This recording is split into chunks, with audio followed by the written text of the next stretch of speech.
Sa oled esimest korda võistlemas. Olen. Kuidas su päev läks? Väga äge päev.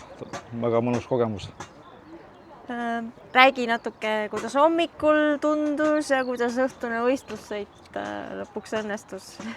No tegelikult oli siuke täitsa üllatav, et närvi ei olnud kui sellist sees, et tegelikult nagu ikka hakkas järjest paremaks minema ja tuleb tunnistada, et lõpp oli eriti hea. Start õnnestus seal ja nii ta läks. Okei. Palju sa nagu ringrajal sõitnud oled üldse? Ei, tegelikult olen väga vähe, et selle rattaga ma olen lihtsalt ühe korra käinud kardirajal aga seda suurt ringi ma sõitnud varem ei ole selle rattaga, et täitsa esimest korda. Okei. Ja sa olid terve päeva rajal, eks? Jah, ikka. Mis sa õppisid tänase päeva jooksul või mis sa tunned, kuidas sa arenesid?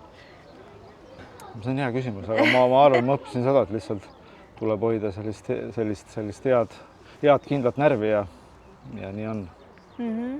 Tekkis isu, et võiks terve uue teha või? Ja vastavalt võimalustele. Ma ilmselt ikkagi sõidan streeti veel see aasta, et kui vähegi võimalust on ja aeg klapib ja miks mitte, muidugi. Okei. Muidugi, mõnel rajapäeval? Ja ei, kindlasti jah.